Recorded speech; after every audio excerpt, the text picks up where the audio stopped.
त्रिशंकु की स्वर्ग यात्रा। इक्ष्वाकु वंश में त्रिशंकु नाम के एक राजा हुए। त्रिशंकु की इच्छा सशरीर स्वर्ग जाने की थी। अपनी वार्ता जारी रखते हुए मिथिला के राजपुरोहित शतानंद जी ने कहा, इस बीच इक्ष्वाकु वंश में त्रिशंकु नाम के एक राजा हुए। त्रिशंकु की इच्छा सशरीर स्वर्ग जाने की थी, अतः इसके लिए उन्होंने वशिष्ठ जी से यज्ञ करने के लिए कहा। वशिष्ठ जी ने बताया कि मुझ में इतनी सामर्थ्य नहीं है कि मैं किसी व्यक्ति को शरीर सहित स्वर्ग भेज सकूं। वशिष्ठ जी के असमर्थता प्रकट करने पर त्रिशंकु ने यही प्रार्थना वशिष्ठ जी के पुत्रों से भी की, जो दक्षिण प्रांत में घोर तपस्या कर रहे थे।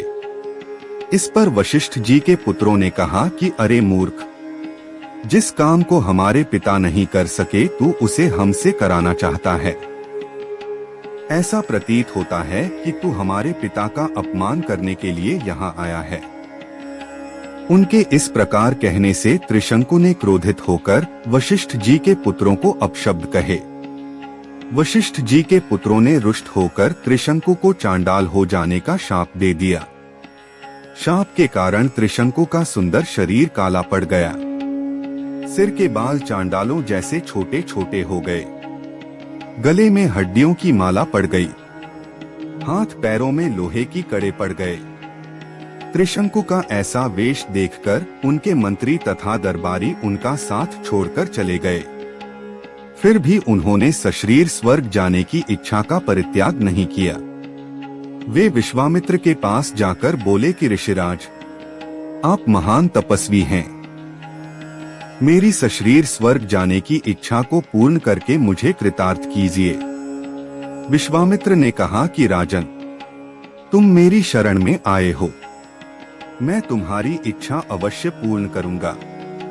इतना कहकर विश्वामित्र ने अपने उन चारों पुत्रों को बुलाया जो दक्षिण प्रांत में अपनी पत्नी के साथ तपस्या करते हुए उन्हें प्राप्त हुए थे, और उनसे यज्ञ की सामग्री एकत्रित करने के लिए कहा।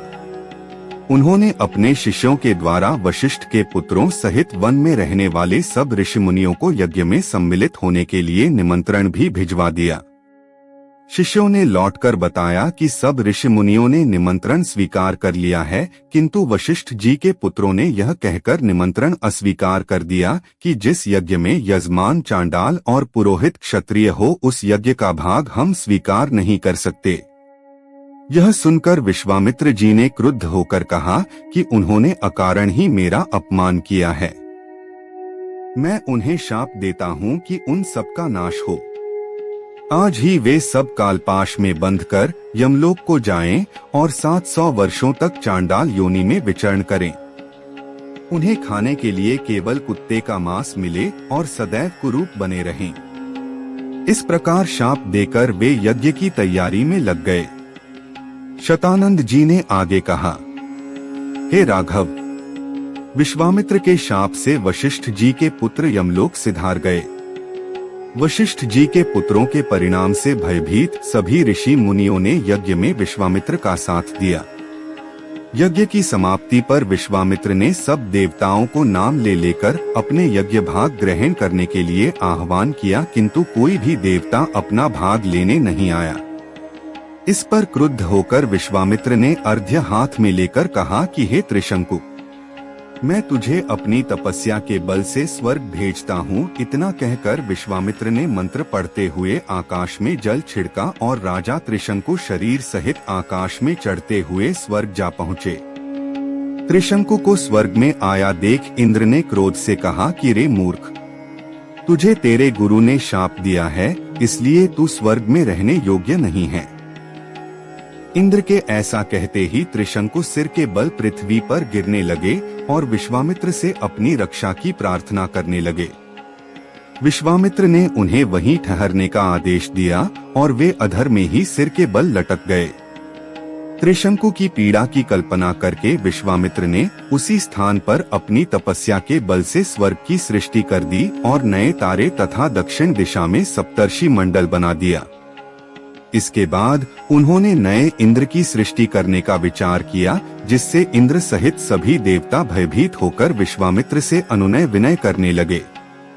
वे बोले कि हमने त्रिशंकु को केवल इसलिए लौटा दिया था कि वे गुरु के शाप के कारण स्वर्ग में नहीं रह सकते थे। इंद्र की बात सुनकर विश्वामित्र जी बोले कि मैंने इसे स्वर्ग भेजने का वचन दिया है, इसलिए मेरे द्वारा बनाया गया यह स्वर्ग मंडल हमेशा रहेगा और त्रिशंकु सदा इस नक्षत्र मंडल में अमर होकर राज्य करेगा। इससे संतुष्ट होकर इंद्रादि देवता अपने अपने स्थानों को वापस चले गए।